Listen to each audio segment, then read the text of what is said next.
நான் பிஸ்னஸ்க்கு வந்த முதல் 5 வருஷம் என் ஹார்ட் பீட் வந்து பயங்கர ஹையாக இருக்கும். என்ன பிரச்சனை வரும், எப்போ என்ன கம்ப்ளைண்ட்ஸ் வரும், ஃபுட்டு சரியாக இருக்குமா, கெஸ்ட் எக்ஸ்ட்ரா வந்தால் எப்படி மேனேஜ் பண்ணுறது. ஸோ அந்த மாதிரி பல பிரச்சனைகள் தான் எனக்கு வந்து அவ்வளோ பயமாக இருக்கும் அந்த முதல் 5 வருஷம். ஸோ அவ்வளோ சேலஞ்சஸ் இருக்கும். எப்படி நம்மளுடைய விஷனை நம்மளோட டீமுக்கு கன்வே பண்ணுறது, அவங்களுக்கு எப்படி புரிய வச்சு அவங்கள நம்ம அலைண்டாக ட்ராவல் பண்ண வைக்கிறது. ஸோ அதுதான் நான் பண்ண முதல் 5 வருஷம் நான் பண்ண விஷயம். ஸோ எனக்கு வந்து அந்த 5 வருஷம் மிகப்பெரிய ஒரு லேர்னிங்காக இருந்துச்சு.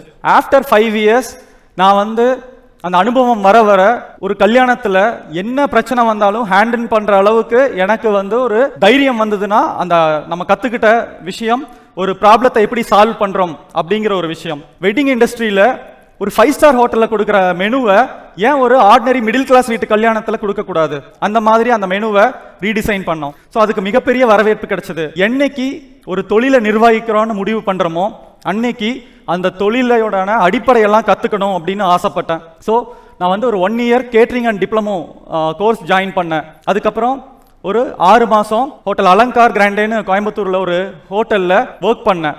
நான் ஃபஸ்ட்டு 6 மாதம், முதல் மாதம் வந்து ஃப்ரண்ட் ஆஃபீஸில் 1 மந்த் வேலை செஞ்சேன். அதுக்கு அடுத்தது கிச்சனில் டெய்லியும் ஒரு மூட்டை வெங்காயம் உரிக்கணும், கிச்சன் டைலெல்லாம் சுத்தம் பண்ணி வைக்கணும். அதுக்கப்புறம் தான் ரெசிபீஸ்னால் என்னன்னு கற்றுக்கிறதுக்கு அலோவ் பண்ணுவாங்க. ஸோ 6 மாதம் ஹோட்டலில் ஒர்க் பண்ணிவிட்டு என் அப்பா கிட்ட அவரோட ரெசிபீஸ் எல்லாம் கற்றுக்க ஆரம்பித்தேன். அதுக்கப்புறம் எங்களோட ஷெஃப் கிட்ட ரெசிபீஸை கற்றுக்க ஆரம்பித்தேன். ஸோ சமையல்னா என்னங்கிற அடிப்படையை கொஞ்சம் கொஞ்சமாக கற்றுக்க ஆரம்பிச்சு இன்னைக்கு வந்து சக்ஸஸ்ஃபுல்லாக 22 வருஷம் அந்த இண்டஸ்ட்ரியில் கம்ப்ளீட் பண்ணியிருக்கேன்.